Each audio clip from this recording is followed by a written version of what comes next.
नमस्कार साथियों, केजीएस परिवार में मैं अभिषेक आप सभी साथियों का हार्दिक स्वागत अभिनंदन करता हूं। उम्मीद करता हूं आप सभी स्वस्थ होंगे, मस्त होंगे। एक बार बताइए सभी साथी कैसे हैं, आप लोगों की पढ़ाई कैसी चल रही है, एक बार बताइए सभी, फिर स्टार्ट करते हैं अपनी क्लास को। जय हिंद सभी को नमस्कार। अभिषेक प्रजापति, प्रदीप निषाद, एकता तिवारी, लोकेंद्र कुशवाहा जी हैं, कुमारी पूनम, निधि मिश्रा, माधुरी, सारिका, नीतू, रेनू, वैष्णवी गुप्ता, सरिता यादव, सभी का बहुत बहुत स्वागत है। तो स्टार्ट कर लेते हैं साथियों अपने सेशन को। एक बार बस मुझे बता दीजिए कि पिछली क्लास में कोई समस्या, कोई डाउट, कोई दुविधा, कल की क्लास में कोई समस्या, ठीक है, आपको टॉपिक सारे समझ में आ रहे हैं या नहीं, वो कोई डिस्कशन उसको लेकर करना हो तो कर लीजिए, ठीक है। क्योंकि अगर बताएंगे नहीं तो फिर चीज़ों में न तो चेंज हो सकता है, एक ही ढर्रे में चीज़ें चलती रहे तो थोड़ा सा मतलब आपको जो लगता हो आप बता सकते हैं, कोई दिक्कत नहीं है, ठीक है। चलिए, सभी को नमस्कार, सभी को प्रणाम। कुमकुम चौधरी, एसके, सुमन कुमारी, जितेंद्र, निषाद, बहुत सुंदर भाई, कुसुम, सभी को सारी चीजें एकदम ठीक से आ रही हैं, ठीक है। चलिए फिर तो कोई दिक्कत ही नहीं है भाई, है ना। Saurabh Yadav, thank you so much भाई। रिवीजन नहीं हो पाता है, कोई बात नहीं, ठीक है। निधि मिश्रा, नहीं देखिए, डाउट का मतलब ये नहीं है कि मतलब ऐसा डाउट हो, हाँ, लेकिन बहुत सारी छिटपुट चीजें हैं।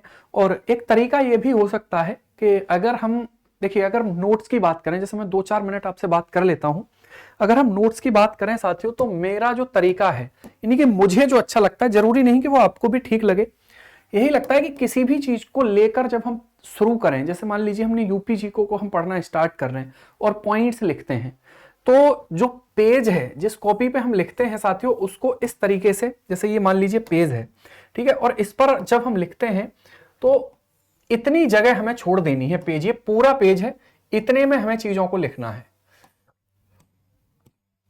हर किसी के साथ, क्योंकि नोट्स बार बार तो बनते नहीं है, बड़ी मेहनत लगती है एक बार चीजों को तैयार करने में, तो इतने में लिखना है।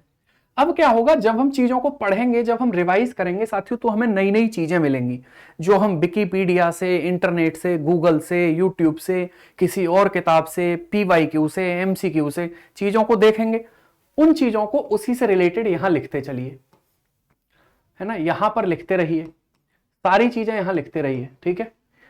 अगर ऐसा कर लिया ना दो टॉपिक के साथ, तो उन टॉपिक में कभी कोई समस्या ही नहीं आएगी, निश्चिंत है एकदम, ठीक है, उनमें कभी कोई दिक्कत ही नहीं आएगी अगर आप इस प्रकार से चीजों को कर लेंगे तो। क्योंकि नोट्स ऐसा नहीं है कि बार बार हम लिखते रहेंगे, नहीं, ऐसा भी नहीं है, एक ही बार चीजों को लिखना है ताकि वो लंबे समय तक हमारे काम आए, उन्हीं में चीजें ऐड करनी है हमें, ठीक है। तो ऐसा कुछ किया करो प्रयोग, क्योंकि नए प्रयोग करते हैं तो नई चीजें मिलती हैं, ठीक है। तो चलिए स्टार्ट करते हैं। मिट्टियों की बात हम कर रहे थे साथियों, और कहां तक की बात हो गई थी, तो भाई जलोढ़ मिट्टी के बारे में हम बात कर चुके थे। एक बार मुझे बता दीजिए कौन सी मिट्टी की हम बात कर चुके थे, ठीक है, एक बार बता दीजिए भाई कौन सी मिट्टी की बात हो गई थी। भाई कोई बात नहीं, टाइम इंक्रीज कर देंगे, अभी थोड़ी सी क्लासेस की समस्या है, पर कोई नहीं, 1-2 दिन में टाइम इंक्रीज आपका हो जाएगा, है ना। जलोढ़ मिट्टी की बात कर ली थी मैंने, ये बताया था कि जो जलोढ़ मिट्टी है साथियों, वो 2 प्रकार की होती है, यानी कि जलोढ़ मिट्टी 2 प्रकार की होती है, ठीक है। जलोढ़ मृदा 2 प्रकार की होती है, जलोढ़ मृदा 2 प्रकार की होती है, ठीक है। तो अगर हम जलोढ़ मृदा की बात करेंगे तो ये मृदा साथियों कितने प्रकार की होती है, ये 2 प्रकार की मृदा हमारी हमें देखने के लिए मिलती है, ठीक है। यानी कि जलोढ़ मिट्टी को 2 भागों में साथियों डिवाइड किया गया है ना भाई। चलिए, ठीक है, चलिए, कोई बात नहीं, देखो इधर, तो यानी कि alluvial soil divided into 2 parts, ठीक है, 2 भागों में इसको डिवाइड किया गया है, ठीक है, 2 भागों में इसको डिवाइड साथियों किया गया है। अब वो कौन कौन से भाग हैं तो उसको समझ लेते हैं एक बार, ठीक है। 2 भागों में इसको डिवाइड किया गया है। तो एक तो देखिए, इसमें पहले भी हम बात कर चुके हैं, बहुत नॉर्मल सी बात है, एक जो मिट्टी है इसमें, वो आपको पता है, वो है बांगर मिट्टी। कौन सी होगी वो हो जाएगी साथियों बांगर मिट्टी, है ना। तो अगर हम बात करेंगे यहां पर, तो वो हमारी हो जाएगी साथियों कौन सी, बांगर मिट्टी। ठीक है, कौन सी हो जाएगी, बांगर मिट्टी। क्लियर, तो ये हमारी एक बांगर मिट्टी हो गई, बांगर मिट्टी हो जाती है ना भाई, बांगर मिट्टी, बांगर सॉइल। और एक हमारी कौन सी हो जाएगी, तो अगर हम दूसरी की बात करते हैं तो दूसरी हमारी कौन सी हो जाएगी, वो हो जाएगी खादर मिट्टी, खादर मिट्टी। ठीक है, खादर मिट्टी यानी कि खादर सॉइल, खादर सॉइल। ठीक है, अगर हम खादर सॉइल की बात करेंगे तो ये दो प्रकार की मिट्टी जो है साथियों वो यहां पर हमें देखने के लिए मिलती है ना, दो प्रकार की मिट्टी यहां पर हमें देखने के लिए मिलती है। तो अगर हम इस बांगर और खादर में बात करेंगे तो देखो, मैंने बताया था कि ये जो मिट्टी है, बांगर जो मिट्टी है, ये नदी के दूर वाला क्षेत्र है, नदी के दूर स्थित, नदी के दूर स्थित क्षेत्रों में पाई जाने वाली मिट्टी। ठीक है, क्षेत्र में पाई जाती है, नदी के दूर स्थित क्षेत्र में पाई जाती है। क्लियर हुई बात, तो ये बात मैंने बताई थी आपको। और दूसरा अगर हम बात करेंगे तो दूसरी हमारी कौन सी है, ये नदी के पास स्थित क्षेत्र में पाई जाती है, नदी के पास स्थित क्षेत्र में पाई जाती है, क्षेत्र में पाई जाती है। ठीक है, नदी के पास स्थित क्षेत्र में पाई जाने वाली मृदा हो जाती है। तो ये बात ध्यान रखनी है, इस पर हम पहले भी साथियों डिस्कशन कर चुके हैं और मैंने बताया भी था कि ये जो है, जैसे मान लीजिए ये कोई रिवर्स बह रही है, हम नदी की क्यों कह रहे हैं, क्योंकि इन मिट्टियों का निर्माण जो है वो नदियों के द्वारा ही हुआ है। ठीक है, किसके द्वारा हुआ है, नदियों के द्वारा ही इस मिट्टी का निर्माण हुआ है, इसलिए इसको नदी के पास और नदी के दूर का नाम दिया गया है। ठीक है, मैंने ये बताया था कि ये जो नदी है इसमें साथियों ऐसे जल प्रवाहित हो रहा है और इसमें जल के साथ, यानी कि इसमें जल तो है ही लेकिन जल के साथ क्या है, इसमें अवसाद है, जल के साथ इसमें क्या है, अवसाद है, सेडिमेंट है। और नदी इन क्षेत्रों में उन अवसादों का क्या करती है, डिपोजिशन करती है, इन क्षेत्रों में नदी क्या करती है, डिपोजिशन करती है। क्लियर हुई बात। और साथियों जब रेनफॉल का, बारिश का मौसम होता है या फिर ग्रीष्म ऋतु होती है तो ग्लेशियर लगातार पिघलना स्टार्ट होते हैं और जैसे ही ग्लेशियर पिघलेंगे तो नदियों के जल के स्तर में क्या होगी, बढ़ोतरी होगी, नदियों का जो जल स्तर है, जो वाटर लेवल है वो बढ़ जाएगा और जैसे ही जल स्तर बढ़ेगा साथियों तो इन क्षेत्रों में हमें बाढ़ की कंडीशन देखने के लिए मिलेगी, इन क्षेत्रों में क्या आ जाएगी, बाढ़ की कंडीशन आ जाएगी। और जैसे ही बाढ़ आएगी, ठीक है, तो पूरी की पूरी जो मृदा है वो नई हो जाएगी, उसका नवीनीकरण हो जाएगा और जैसे ही नवीनीकरण होगा तो ये नदी के पास वाला जो क्षेत्र है वहां पर ये हमें देखने के लिए मिलेगी और इसको हम बोलेंगे नवीन जलोढ़ मिट्टी। ठीक है, नवीन जलोढ़ मिट्टी से निर्मित मृदा, नवीन जलोढ़ मिट्टी से निर्मित मृदा। ठीक है, नवीन जलोढ़ मिट्टी से निर्मित मृदा ये हो जाएगी, यानी कि यहां पर ये नवीन जलोढ़ मिट्टी हमारी हो जाती है ना भाई। अगर हम बात करेंगे ये जो नदी के दूर वाला क्षेत्र है, इन क्षेत्रों में नदी का पानी सामान्यतः प्रतिवर्ष नहीं पहुंचता तो है लेकिन उतने लेवल पर नहीं पहुंच पाता जितने लेवल पर पहुंचना चाहिए। ठीक है, तो यहां पर जो है सूखी यानी कि शुष्क, ठीक है, ड्राई यानी कि शुष्क मृदा यहां पर हमें देखने के लिए मिल जाती है। तो यहां पर साथियों ये नदी के दूर वाला क्षेत्र है और यहां पर बाढ़ हमें देखने के लिए नहीं मिलेगी, तो ये कैसी, ड्राई सॉइल हो जाएगी। ठीक है, शुष्क मृदा हो जाएगी और इसी को हम कहेंगे ओल्ड एलुवियल सॉइल, यानी कि ओल्ड एलुवियल सॉइल।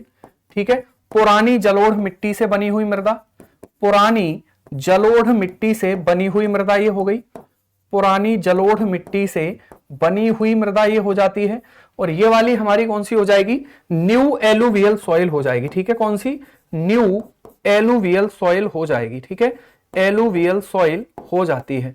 तो ये न्यू एलुवियल सॉइल और ओल्ड एलुवियल सॉइल का जो है अगर आप चाहें तो बना सकते हैं भाई। ठीक है, अगर आप चाहें तो फिगर वगैरह भी बना सकते हैं क्योंकि छोटे छोटे डायग्राम से ही चीजों को समझा जाता है। तो ये दो प्रकार की मिट्टियां होती हैं, खादर मिट्टी और बांगर मिट्टी में क्या अंतर है, ये अंतर हमें पता होना यहां पर चाहिए। ठीक है, बोलो यहां तक कोई समस्या किसी को भाई?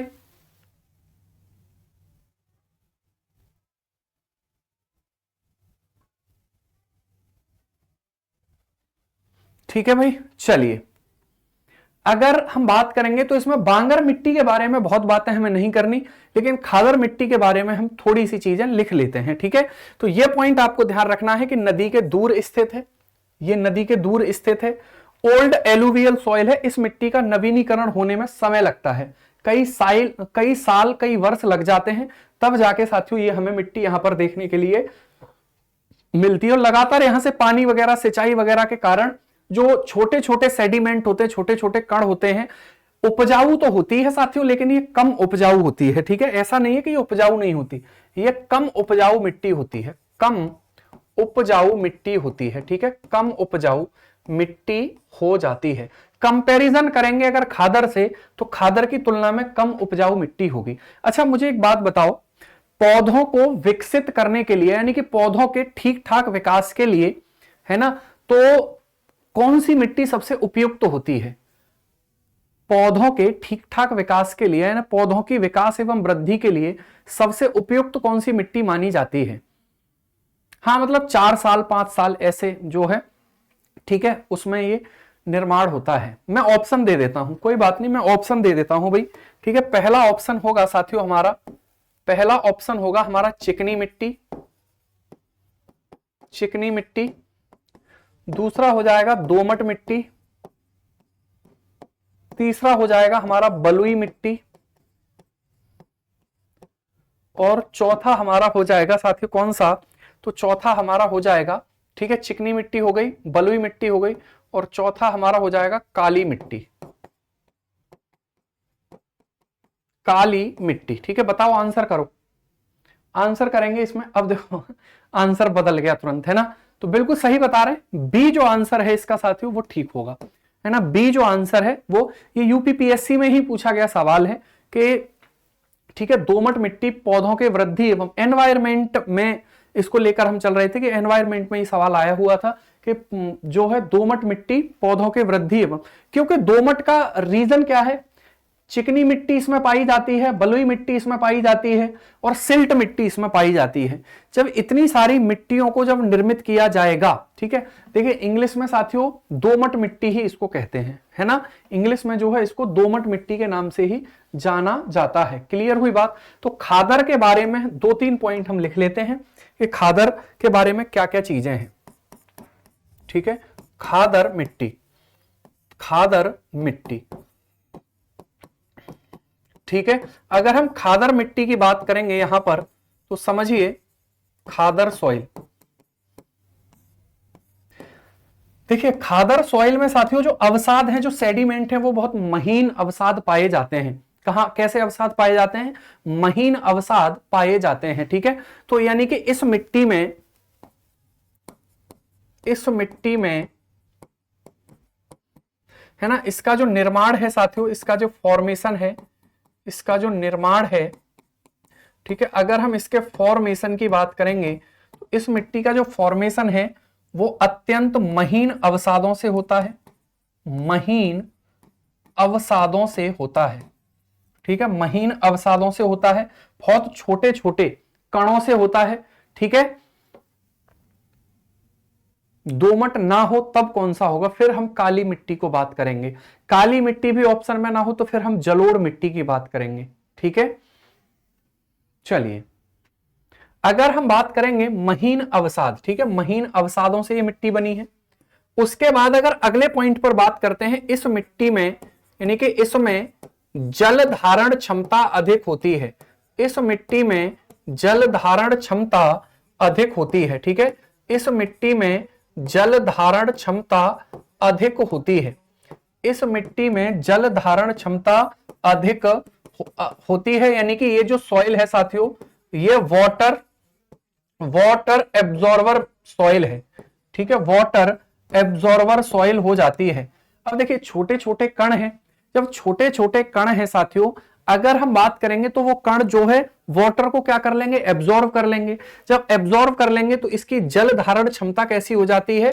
अधिक हो जाती है। ये अधिक देर तक जल को अवशोषित करके रखती है। अब मुझे बताइए, और इसके अलावा और कौन सी ऐसी मिट्टी है जिसमें जल धारण क्षमता अधिक होती है? बोलिए भाई, इसके अलावा कौन सी ऐसी मिट्टी है जिसमें और अधिक जल धारण क्षमता होती है? तो वो हमारी हो जाएगी काली मिट्टी। कौन सी हो जाती है साथियों?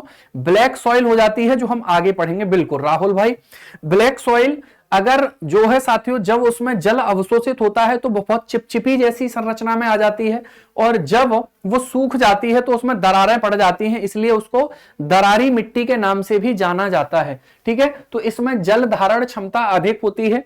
अगले पॉइंट पर बात करेंगे, ये अत्यधिक उपजाऊ मिट्टी है, ये अत्यधिक उपजाऊ मिट्टी है। ठीक है, ये जो है साथियों अत्यधिक उपजाऊ मिट्टी होगी, अत्यधिक उपजाऊ मिट्टी है, यानी कि ये जो खादर भूमि की जो मिट्टी होती है ये अत्यधिक उपजाऊ मिट्टी है ना भाई। अगर हम बात करेंगे साथियों तो ये इसकी जो फर्टिलाइजेशन की क्षमता होती है वो कैसी है? अधिक हो जाती है। अच्छा, जितने भी डेल्टाई प्रदेश होते हैं, नदियों के द्वारा जो सेडिमेंट डिपोजिशन किया जाता है अपने मुहाने पर, ठीक है, तो जो डेल्टाई प्रदेश होते हैं वहां पर ये मिट्टी पाई जाती है। यानी कि अगर हम बात करेंगे तो ये मिट्टी डेल्टाओं में पाई जाती है, ये मिट्टी डेल्टा, ठीक है, डेल्टा में पाई जाती है। ये मिट्टी कहां पाई जाती है साथियों? डेल्टा में पाई जाती है। क्लियर हुई बात? यानी कि दीज सॉइल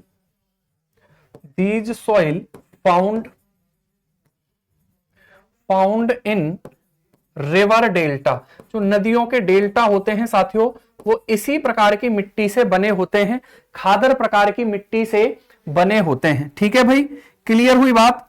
अगर हम बात करेंगे अगले पॉइंट पर, तो ये जो साथियों मिट्टी है ये खरीफ की फसलों के लिए अच्छी मानी जाती है। किसकी फसलों के लिए? तो अगर हम इसमें क्रॉप की बात करेंगे, फसल की बात करेंगे, ठीक है, तो कौन सी फसलों के लिए अच्छी मानी जाती है? ये खरीफ की फसलों के लिए अच्छी मानी जाती है, खरीफ की फसल के लिए अच्छी मानी जाती है। और खरीफ की फसल में मुख्यतः अगर बात करेंगे तो एक तो जूट हो जाता है हमारा, और एक हो जाता है चावल। ठीक है, जूट हो जाता है और एक कौन सा हो जाएगा?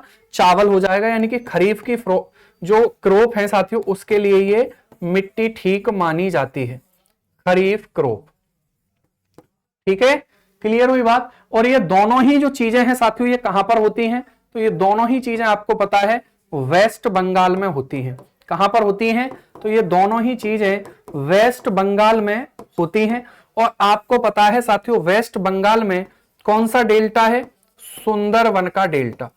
सुंदरवन का जो डेल्टा है वो हमें वहां पर देखने के लिए मिल जाता है। तो ये खादर की विशेषताएं थी जो आपको याद रखनी है, बाकी आप लिख पाएंगे इसके बारे में, और ज्यादा कुछ हमसे यहां नहीं पूछा जाता है। ठीक है, यूपी में कहीं डेल्टा का निर्माण नहीं होता, लेकिन हाँ जैसे क्योंकि यूपी जो है ना मिड में है, नदी की जो चाल होती है यूपी में वो ठीक होती है, उसके बाद वो बिहार में जाती है, फिर झारखंड में जाती है, उसके बाद वो आगे बढ़ती है, तो इसलिए यूपी में मुख्यतः ऐसा डेल्टा नहीं बनता। क्योंकि देखिए डेल्टा कहां बनेगा? नदी के मुहाने पर।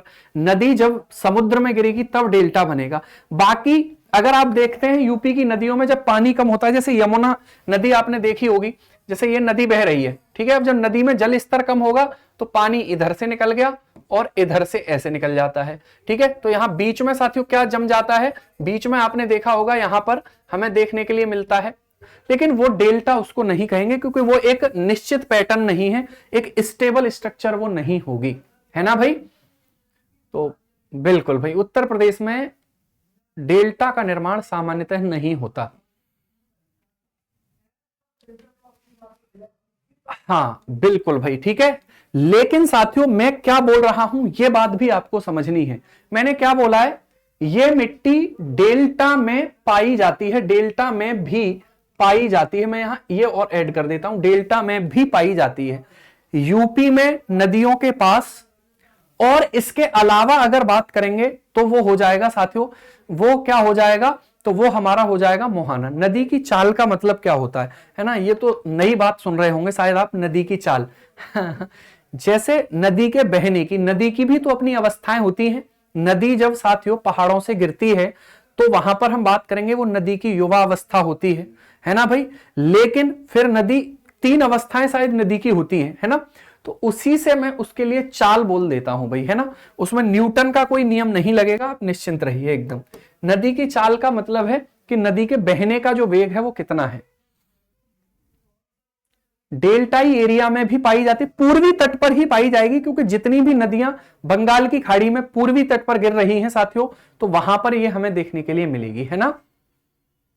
चलिए भाई, चाल का मतलब ये हो सकता है, देखिए कि जैसे यहां से नदी गिरेगी तो पानी तेजी से गिरेगा तो स्पीड अधिक होगी, फिर वो ऐसे बहेगा तो स्पीड कम होगी, फिर वो साथियों और ऐसे बहने की स्टार्ट, तो लगातार नदी की जो स्पीड है वो कम होती जाती है, तभी तो मुहानों पर डेल्टा बनते हैं, वरना तो बीच में ही बन जाएगा डेल्टा। बिल्कुल ठीक है।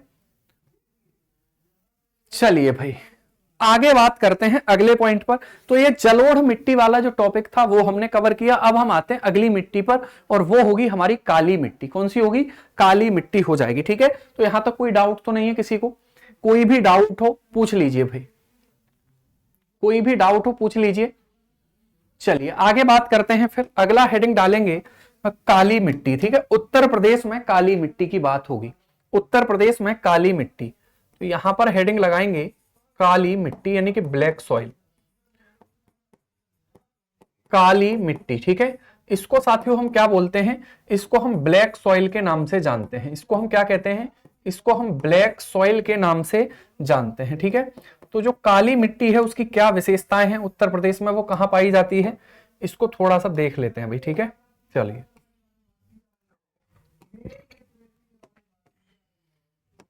काली मिट्टी है ना।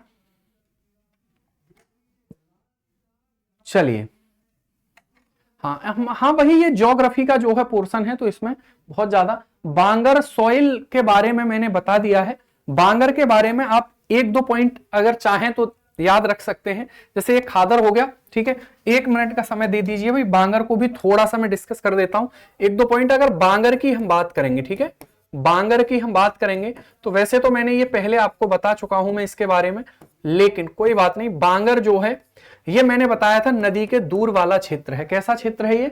नदी के दूर वाला क्षेत्र है, यानी कि यहां पर, ठीक है, मोटी कंकड़ीली मृदा, मोटी कंकड़ीली मृदा पाई जाती है।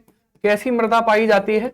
मोटी कंकड़ीली मृदा का हमें यहां पर जो क्षेत्र है साथियों वो देखने के लिए मिलता है ना। एक तो ये पॉइंट आपको ध्यान रखना है ना। एक तो ये नहीं, काटिए मत, कोई बात नहीं, काटिए मत, मैं 2 ही पॉइंट लिखा रहा हूं। ठीक है, काटिए मत, हेडिंग को गुस्सा भी मत होइए, है ना, कोई दिक्कत नहीं है। छोटी सी कहीं जगह बची हो वहां इसको ऐड कर सकते हैं। तो मैं यहां पर साथियों ये जो मिट्टी है ये भूड़ और रेह के रूप में, यानी कि ये जो मिट्टी है ये भूड़ और रेह के रूप में हमें देखने के लिए मिल जाती है।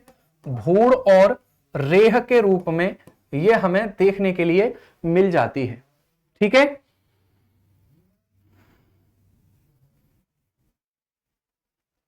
ठीक है, हमें भैया 6 टिक करनी है, 6। राहुल भाई हमें 6 जो है साथियों उसको देखना है।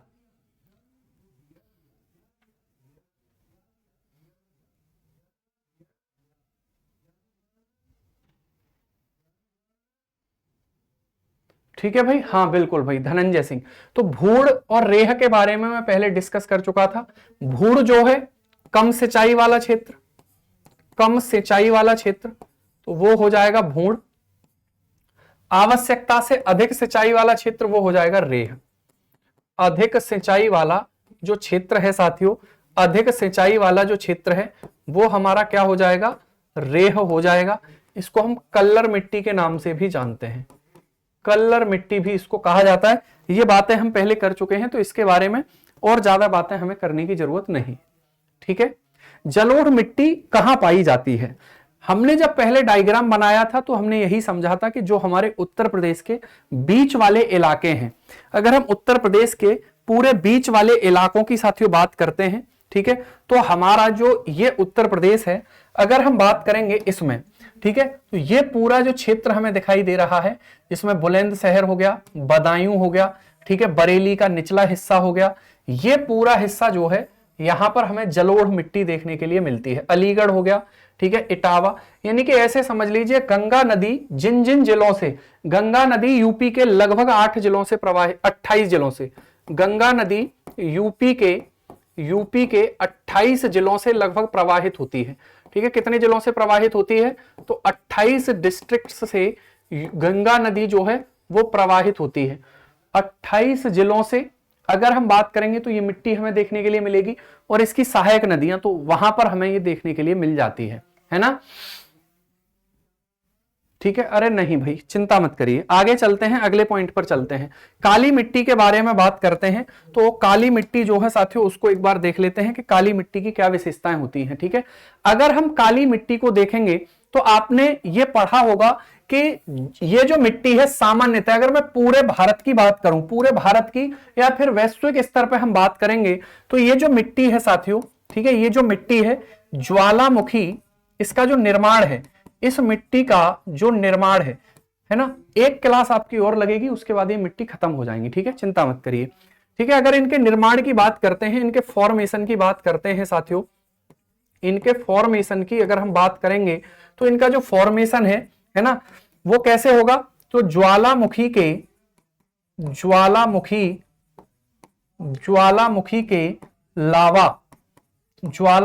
लावा के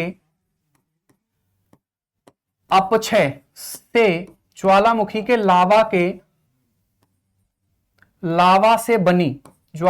लावा से बनी बेसाल्ट चट्टानों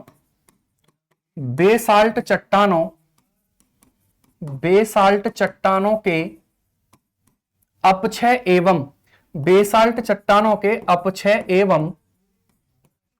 अपक्षय एवं अपरदन से बनी है। ठीक है, तो क्लियर हुई बात, यानी कि ये जो मिट्टी है साथियों, ये कैसे बनी है? तो बेसाल्ट चट्टानों के अपक्षय एवं अपरदन से जो है ये बनी हुई है ना भाई, क्लियर हुई बात। यानी कि अगर हम यहां पर बात करेंगे तो समझिएगा, बेसाल्ट चट्टानों का नाम आपने सुना होगा। अगर मान लीजिए ये हमारी बेसाल्ट चट्टानें हैं, ठीक है, ये कौन सी चट्टान है? ये बेसाल्ट चट्टान है। इस बेसाल्ट चट्टान पर लगातार साथियों भौतिक अपक्षय की क्रियाएं होंगी, और यानी कि एक इस पर फिजिकल वेदरिंग होगी, ठीक है, फिजिकल वेदरिंग होगी, और इसमें साथियों अगला कौन सा? केमिकल वेदरिंग होगी, केमिकल वेदरिंग, क्योंकि मिट्टी का निर्माण तीनों ही प्रकार से होगा। ठीक है, तो केमिकल वेदरिंग हमें देखने के लिए मिल जाएगी। केमिकल वेदरिंग के साथ साथ इसमें साथियों बायोलॉजिकल वेदरिंग होगी। ठीक है, तो ये सभी चीजें जब इस पर काम करेंगी तब जाके कौन सी मिट्टी बनेगी? तो वो ब्लैक सॉइल हमें देखने के लिए मिल जाएगी। तो सबसे पहली बात तो ब्लैक सॉइल इस प्रकार से देखने के लिए मिलती है। अब अगर हम यहां पर बात करेंगे साथियों कि ये जो मिट्टी है ये कहां पाई जाती है? भारत में। तो अगर भारत की बात करेंगे तो भारत में जो पूरा गोंडवाना भूमि का हिस्सा है, दक्षिण भारत का जो हिस्सा है, वहां पर ये हमें देखने के लिए मिलती है। ठीक है, तो यानी कि ये साउथ इंडिया में पाई जाती है, साउथ इंडिया में पाई जाती है। और भारत का जो साउथ इंडिया वाला हिस्सा है उसका कुछ हिस्सा जो है वो हमें देखने के लिए मिलेगा उत्तर प्रदेश के दक्षिणी भाग में। तो उत्तर प्रदेश में इसका विस्तार कहां होगा? उत्तर प्रदेश में। ये कंसेप्ट तो समझ में आ गया ना, बेसाल्ट चट्टानों वाला। ठीक है, तो बेसाल्ट चट्टानों से इस मिट्टी का क्या होता है साथियों? निर्माण हमें देखने के लिए मिल जाता है ना भाई। अगर हम बात करेंगे अगले पॉइंट पर, ठीक है, अगर हम बात करेंगे अगले पॉइंट पर, तो इस मिट्टी का रंग काला क्यों होता है? सबसे पहला पॉइंट है ना, तो समझिएगा, इस मिट्टी में यानी कि इस मृदा में लौह तत्व एवं जीवाश्म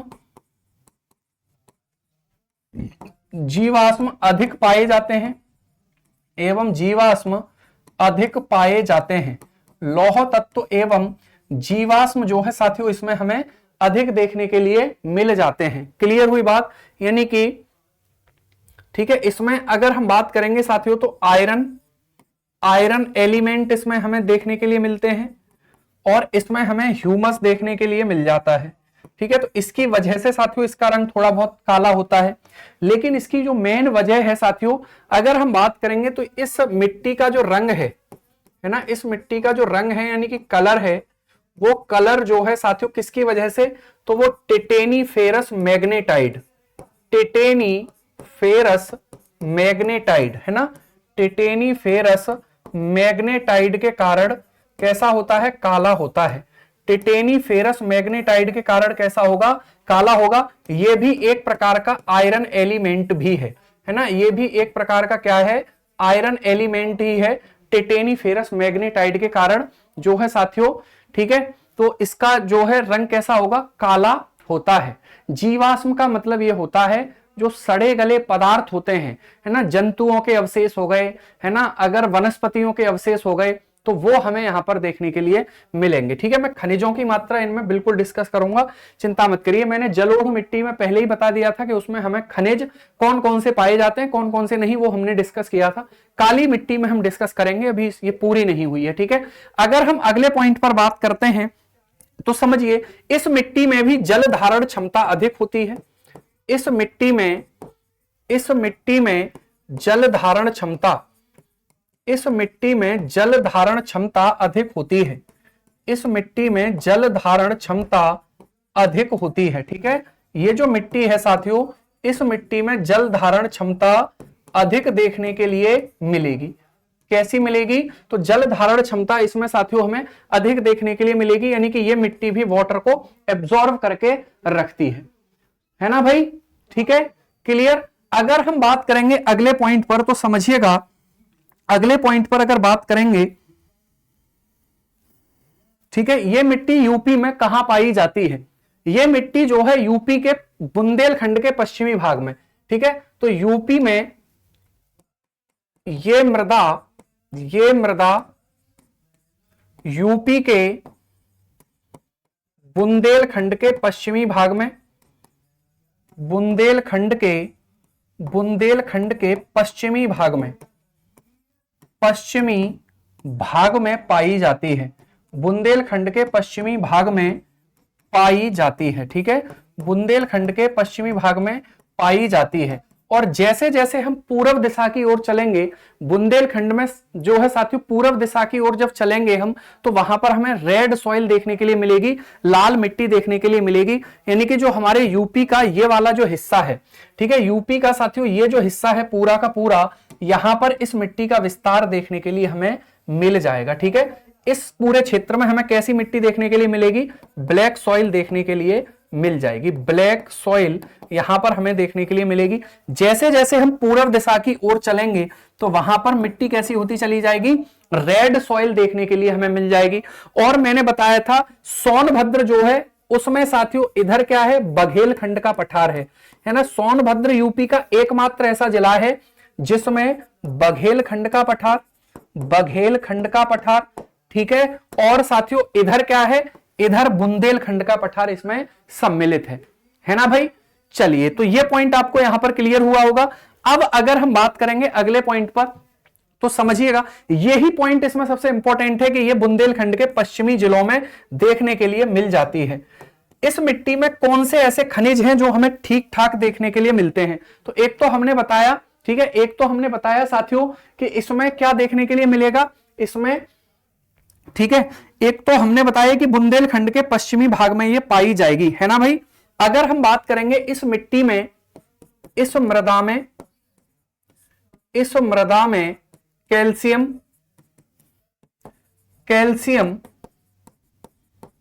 पोटेशियम एवं मैग्नीशियम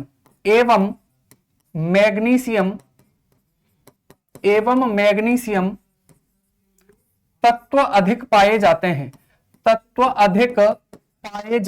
ठीक है, तत्व अधिक पाए जाते हैं। तो ये बात भी आपको ध्यान रखनी है कि इस मिट्टी में इन एलिमेंट्स का हमें क्या देखने के लिए मिलता है, विस्तार देखने के लिए मिलता है, यानी कि ये चीजें इसमें पाई जाती हैं। अगर हम इसके नाम की बात करते हैं साथियों तो इसके, ठीक है, नाम से भी सवाल बन जाता है कि इसके नेम क्या क्या हैं जो अलग हैं। तो आपको पता है इसको कपासी मृदा भी कहते हैं, कपासी मृदा इसको कहा जाता है, रेगुर मृदा इसको कहा जाता है, रेगुर मृदा, ठीक है, और इसको करेल मृदा भी कहा जाता है, करेल मृदा। अब ये जो नाम है साथियों ये इसके लोकल नेम है जो वहां के लोकल फैक्टर्स के नाम पर डाले गए हैं, ठीक है।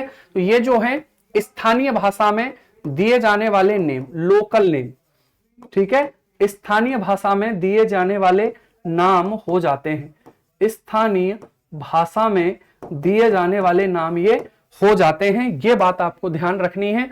अब सवाल ये आता है, ठीक है, अब सवाल ये आता है कि उत्तर प्रदेश में इस मिट्टी को कितने भागों में बांटा गया है। तो आप एक बार कमेंट करिए और बताइए कितने भागों में इसको डिवाइड किया गया है यूपी में, बोलिए। काली मिट्टी को कितने भागों में, हाँ भाई सेम होंगे इंग्लिश में भी, ठीक है। काली मिट्टी को कितने भागों में, 2 भागों में बांटा गया है, कावर मृदा और माड़ मृदा, ठीक है। कावर मृदा और माड़ मृदा, वहां पर हमें इसको डिस्कस करना है, ठीक है। चलिए, तो देखिए ये हमारी काली मिट्टी की बात हुई। अब इसके 2 भाग हैं, तो ये यूपी में 2 भागों में इसको बांट दिया गया है। मैं एक बार रिवाइज कर देता हूं, यानी कि हम काली मिट्टी की बात कर रहे हैं। काली मिट्टी का निर्माण जैसे ज्योग्राफी में पढ़ते हैं कंसेप्ट, वही होगा यहां पर, ठीक है। अगर हम बात करेंगे अगले पॉइंट पर साथियों, तो इसमें लौह तत्व एवं जीवाश्म अधिक पाए जाते हैं। इसके काले होने का जो साथियों वो है टिटेनीफेरस मैग्नीटाइट। इस मिनरल्स की वजह से साथियों ये कैसा होगा, ये हमारा, ठीक है, काले कलर का होगा। जीवाश्म क्या होता है, जीवाश्म का अगर हम संधि विच्छेद भी ठीक से कर देंगे तो जीवों के अवशेष के तौर पर आएगा। जैसे मान लीजिए कोई ये चट्टान है, ठीक है, इस चट्टान की जब बात हम करते हैं साथियों, तो इसमें क्या हुआ, मान लीजिए कोई पेड़ सड़ गया या कोई व्यक्ति या कोई जंतु इसमें सड़ गया, और उसकी जो बॉडी है जब वो डिके होगी तो वो इसी मिट्टी में मिल जाएगी, ठीक है। तो उसी को, उससे क्या बनेगा, फिर जीवाश्म बनेगा। उससे क्या बनेगा, जीवाश्म बनेगा। अच्छा ये बताओ को भारत में ऐसा कौन सा साथियों राष्ट्रीय उद्यान है, कौन सा ऐसा नेशनल पार्क है जिसमें बहुत पुराने जीवाश्म रखे हुए हैं, बोलिए भाई।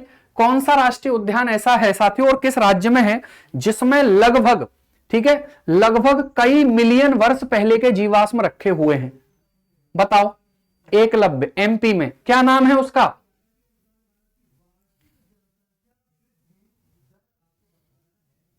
क्या नाम है भाई उसका, कान्हा तो नहीं है संदीप कुमार जी, कान्हा नहीं है भाई, है ना। कूनो भी नहीं है, कान्हा भी नहीं है, कूनो भी नहीं है। उसका नाम है मंडला प्लांट, या फिर मंडला प्लांट नेशनल पार्क, या फिर फॉसिल्स राष्ट्रीय उद्यान के नाम से ही उसको जाना जाता है, ठीक है। बिल्कुल, मंडला प्लांट राष्ट्रीय उद्यान उसका नाम, जिसमें नीलगिरी के पुराने से पुराने जो अवसाद हैं, जो साथियों जीवाश्म हैं, वो रखे गए हैं, ठीक है। मंडला प्लांट। आज आपको पता है आर्द्र भूमि दिवस भी है, ठीक है। आज क्या है, 2 फरवरी को हम प्रतिवर्ष क्या मनाते हैं, आर्द्र भूमि जो है साथियों वो दिवस मनाते हैं, ठीक है। ठीक है भाई, चलिए आगे चलते हैं, अगले पॉइंट पर चलते हैं, ठीक है। अगले पॉइंट पर चलते हैं। तो इस मिट्टी को 2 भागों में बांटा गया है, इस मिट्टी को 2 भागों में बांटा गया है, ठीक है। इस मिट्टी को 2 भागों में बांटा गया है, इस मिट्टी को 2 भागों में बांटा गया है, ठीक है। कितने भागों में बांटा गया है साथियों, तो 2 भागों में बांटा गया है। क्लियर। ये जो मिट्टी है साथियों वो उत्तर प्रदेश में 2 भागों में डिवाइड की गई है ना। और उनमें से एक एक करके बात करते हैं, इंपॉर्टेंट है वो, है ना, ठीक है। तो यानी कि दिस सॉइल डिवाइडेड इनटू,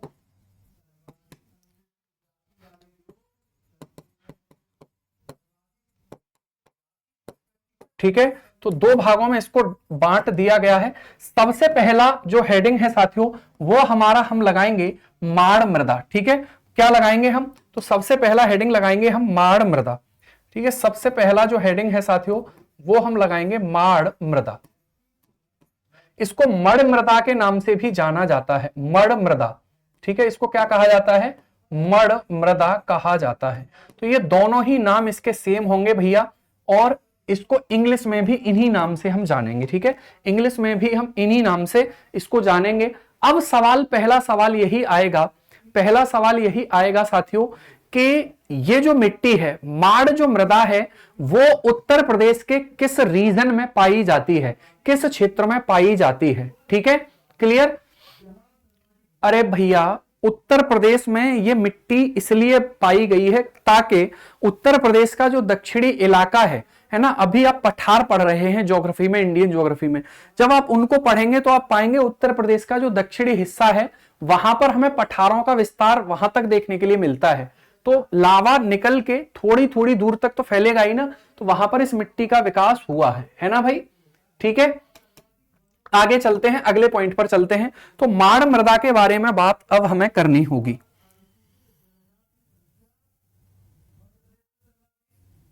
ठीक है, क्लियर हुई बात। अच्छा आप एक बात बताइए मुझे, एक बात आप अगर मुझे बताएं, मैं आपसे सवाल पूछता हूं कि जब स्टार्च जो होता है जिसको हम सेवन करते हैं कार्बोहाइड्रेट की फॉर्म में, जब स्टार्च और वो सारी चीजें जब हमारे मुख में घुल जाती हैं तो उसको क्या बोलते हैं, वो बताइए भाई, उसको क्या बोलते हैं? जब स्टार्च जो होता है साथियों, है ना, स्टार्च जो होता है, ठीक है, स्टार्च नाम सुना ही होगा इसका, है ना, सुना ही होगा। अब देखिए अलग अलग आ रहे हैं, कोई बोलस, बिल्कुल ठीक है, बोलस कहते हैं, सही बात है ना, बोलस कहते हैं, सही बात है, लेकिन ठीक है उसको माड़ भी बोला जाता है। क्या बोला जाता है उसको? माड़ भी बोला जाता है भाई, है ना, माड़ भी तो उसको कहा जाता है। चावल के जब चिप्स हम काटते हैं तो चावल का एक जो स्टार्च वाला पोर्शन है, चावल के चिप्स, सॉरी आलू के चिप्स, है ना, ठीक है भाई, तो आलू के जब हम चिप्स बनाते हैं साथियों तो आलू का एक सफेद जो स्टार्च है वो अलग हमें दिखाई देता है, उसके भी पापड़ बना देते हैं हम, है ना। तो वही माड़ जो है, इसी मिट्टी का नाम उसी पर रखा गया है, उसी के नाम पर इसका नाम रखा गया है। अर्थात इसका नामकरण का जो मामला है साथियों, इसका मतलब है गोंद जैसी संरचना वाली मिट्टी, गोंद जैसी संरचना वाली मिट्टी, गोंद जैसी संरचना वाली मिट्टी। ठीक है, तो इसकी जो स्ट्रक्चर है, इसकी जो शेप है, इसकी जो नेचर है वो कैसी है? वो गोंद जैसी है। नेचर जो है साथियों इसकी, इस सॉइल की, वो कैसी है? जो गम होता है ना, गम होता है उसके जैसी इसकी स्ट्रक्चर हमें देखने के लिए मिलती है, और उसी के आधार पर साथियों इसका जो है, ठीक है, वो है हमारा नाम रखा गया है। क्लियर? बिल्कुल भाई। अगर हम अगले पॉइंट पर बात करते हैं तो समझिए, ठीक है, अब ये जो मृदा है जब गोंद जैसी स्थिति बन रही है, इसका मतलब इसमें सारी चीजों का मिश्रण होगा। तो हम ये कहेंगे साथियों, समझिएगा, ठीक है, इस मिट्टी में जीवाश्म अधिक पाए जाते हैं, इस मिट्टी में जीवाश्म अधिक पाए जाते हैं, इस मिट्टी में जीवाश्म अधिक पाए जाते हैं, है ना भाई।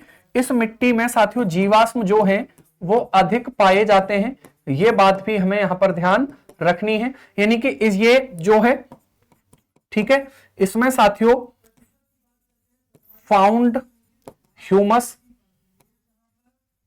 ठीक है, इसमें जो है साथियों वो ह्यूमस हमें अधिक देखने के लिए मिल जाते हैं। अगर हम अगले पॉइंट पर बात करेंगे, अगला जो पॉइंट होगा हमारा इस मिट्टी को लेकर वो हो जाएगा, ठीक है, गोंद जैसी जब संरचना में ये मिट्टी हमें देखने के लिए मिलती है तो इसका मतलब जल धारण करने की क्षमता भी इसमें अधिक होगी। ठीक है, तो इस मिट्टी में साथियों जल धारण करने की क्षमता अधिक होती है, इस मिट्टी में जल धारण करने की क्षमता अधिक होती है, जल धारण करने की क्षमता अधिक होती है, इस मिट्टी में जल धारण करने की क्षमता अधिक होगी। ठीक है, यानी कि ये लगभग हम ऐसे कह सकते हैं खादर जैसी मिट्टी का मामला हो जाएगा। भैया क्या हुआ? ठीक है, क्या हो गया भाई, आपस में इतना क्रांति टाइप माहौल कैसे हो गया एक साथ? ठीक है,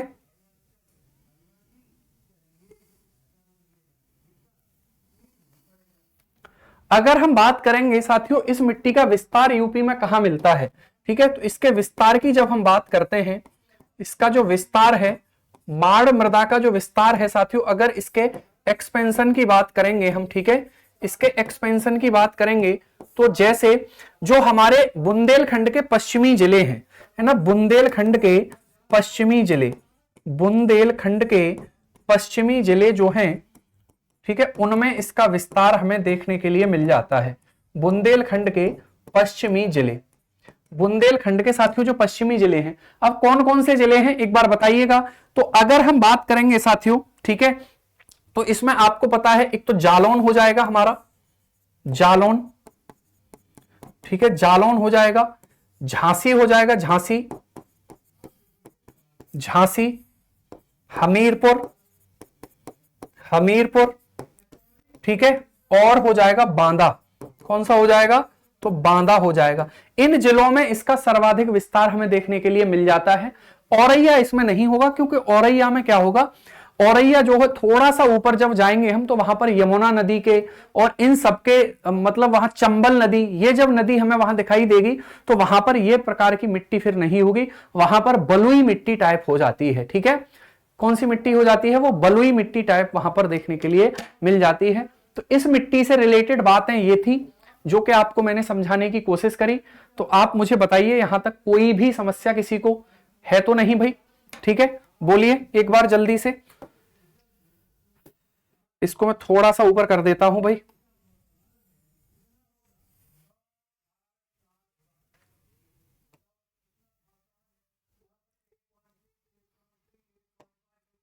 ठीक है, बताइए, क्लियर है ना बातें?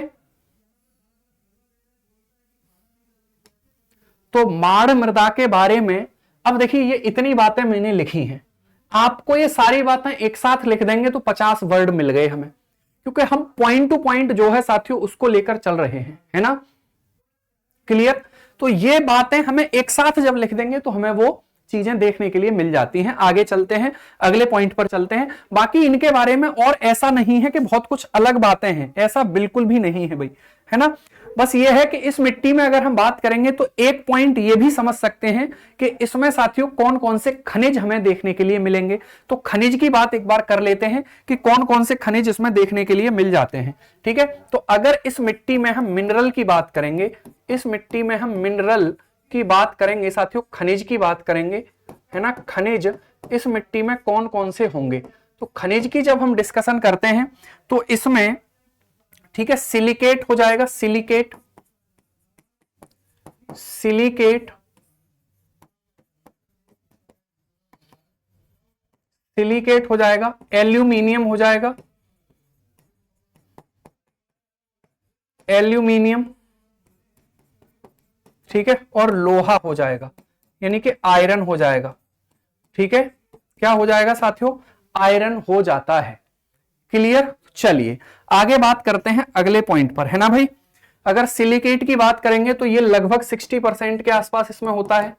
ठीक है, आयरन की बात करेंगे तो लगभग ये 15%, लोहे की बात करेंगे तो ये लगभग, एल्यूमिनियम जो है 25%। ये परसेंटेज तो आपसे नहीं ही पूछी जाएगी, लेकिन सिलिकेट की मात्रा ज्यादा होती है, इसका मतलब ये है। ठीक है, तो बताओ यहां तक की बात, इसके आगे की बात जो होगी साथियों कल करेंगे। और ठीक है, आज के लिए इतना ही करते हैं। कोई डाउट हो, कोई समस्या हो तो पूछ लीजिए भाई। ठीक है, 2 मिनट में आपके कमेंट ले लेता हूं, फिर उसके बाद छुट्टी कर देंगे आपकी, है ना?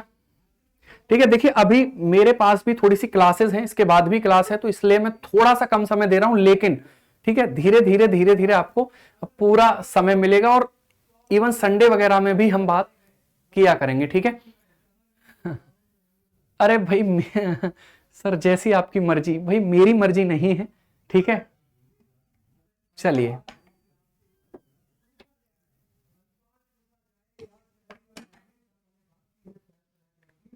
एग्जाम को ध्यान में रखिए, बिल्कुल एग्जाम को ध्यान में रखकर ही तो क्लास शुरू की गई है भाई इतनी।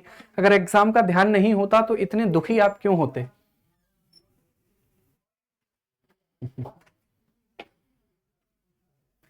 इस जन्म तो कंप्लीट नहीं होगा, अरविंद कुमार जी कह रहे हैं। ठीक है, देखिए ये जो भैया है इनको भविष्य का भी ज्ञान है, और तो ये बड़ी बात है भाई, है ना?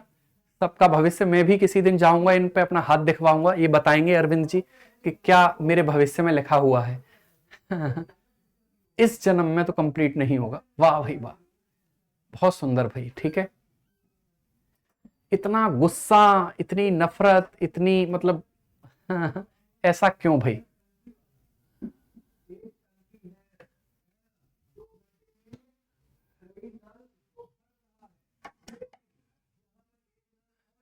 ठीक है भाई, तो इतना मत सोचा करिए, इतना मत दुखी होइए, जो चीजें हाथ में हैं उनको कवर करते रहिए, अपने आप सारी चीजें ठीक हो जाएंगी। ठीक है, ठीक है, आपसे रिक्वेस्ट बस यही है, ऐसा मत बोला करिए।